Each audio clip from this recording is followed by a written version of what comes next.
ಬಾಹ್ಯಾಕಾಶದಲ್ಲೇ ಕಳೆದು ಹೋಗುವ ಭೀತಿಯಲ್ಲಿ ಸುನೀತಾ ವಿಲಿಯಮ್ಸ್ ಭೂಮಿಗೆ ಮರಳಿ ಬಾರದಂಥ ಪರಿಸ್ಥಿತಿ. ಇದೇ ಜೂ 5ರಂದು ಅಂತಾರಾಷ್ಟ್ರೀಯ ಬಾಹ್ಯಾಕಾಶ ನಿಲ್ದಾಣಕ್ಕೆ ಪ್ರಯಾಣಿಸಿದ್ದ ಭಾರತ ಮೂಲದ ವಿಜ್ಞಾನಿ ಸುನೀತಾ ವಿಲಿಯಮ್ಸ್ ಅವರು ಮರಳಿ ಭೂಮಿಗೆ ಬರುವುದು ಅನುಮಾನ ಎಂಬಂಥ ಪರಿಸ್ಥಿತಿ ನಿರ್ಮಾಣವಾಗಿದೆ. ಪೂರ್ವ ಯೋಜನೆಯಂತೆ ಅವರು ಜೂ 14ರಂದೇ ಭೂಮಿಗೆ ಹಿಂದಿರುಗಬೇಕಿತ್ತು. ಆದರೆ ತಾಂತ್ರಿಕ ತೊಂದರೆ ಕಾಣಿಸಿಕೊಂಡಿದ್ದರಿಂದ ಅವರ ವಾಪಸ್ಸಾತಿಯನ್ನು ಜೂ 26ಕ್ಕೆ ಮುಂದೂಡಲಾಗಿತ್ತು. ಆದರೆ ಈಗ ಪುನಃ ಅವರ ವಾಪಸ್ಸಾತಿಯನ್ನು ಮತ್ತೆ ಮುಂದೂಡಲಾಗಿದೆ. ಹೊಸ ದಿನಾಂಕವನ್ನು ಪ್ರಕಟಿಸಲಾಗಿಲ್ಲ.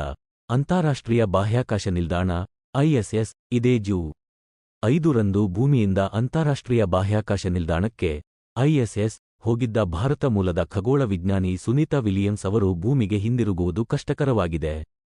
ಐಎಸ್ಎಸ್ನಿಂದ ಭೂಮಿಗೆ ಹಿಂದಿರುಗಬೇಕಿದ್ದ ಅವರ ವಾಹನದಲ್ಲಿ ಹಲವಾರು ತಾಂತ್ರಿಕ ದೋಷಗಳು ಕಾಣಿಸಿಕೊಂಡಿವೆ.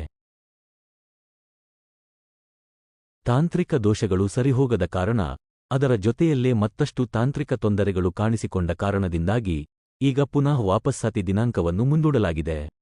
ಆದರೆ ಹೊಸ ದಿನಾಂಕವನ್ನು ಇನ್ನೂ ಪ್ರಕಟಿಸಿಲ್ಲ. ಇದು ಆತಂಕವನ್ನು ಹೆಚ್ಚಿಸಲು ಮತ್ತೊಂದು ಕಾರಣವಾಗಿದೆ. ನಿಜವಾದ ಆತಂಕವೇನು? ಸುನೀತಾ ಹಾಗೂ ವಿಲ್ಮರ್ ಅವರನ್ನು ಭೂಮಿಗೆ ವಾಪಸ್ ಕರೆತರುವ ಸ್ಟಾರ್ ಲೈನರ್ ಆಕಾಶಕಾಯದಲ್ಲಿ ತಾಂತ್ರಿಕ ದೋಷ ಕಾಣಿಸಿಕೊಂಡಿರುವುದು ನಿಜವಷ್ಟೇ? ಅವುಗಳನ್ನು ಬೇಗನೆ ಸರಿಪಡಿಸಲೇಬೇಕಾದ ಅನಿವಾರ್ಯತೆ ಬಂದೊದಗಿದೆ. ಅಸಲಿಗೆ ಅದರಲ್ಲಿರುವ ಇಂಧನ 45 ದಿನಗಳಿಗೆ ಸಾಕಾಗುತ್ತದೆ. ವಿಶೇಷ ಸಂದರ್ಭಗಳಲ್ಲಿ ಅದನ್ನು ಕೆಲವು ದಿನಗಳ ಮಟ್ಟಿಗೆ ಹೆಚ್ಚಿಸಬಹುದು. ಆದರೆ ತಾಂತ್ರಿಕ ದೋಷ ಬೇಗನೆ ನಿವಾರಣೆಯಾಗದಿದ್ದ ಇಂಧನ ಖಾಲಿಯಾಗುತ್ತಾ ಹೋಗುತ್ತದೆ.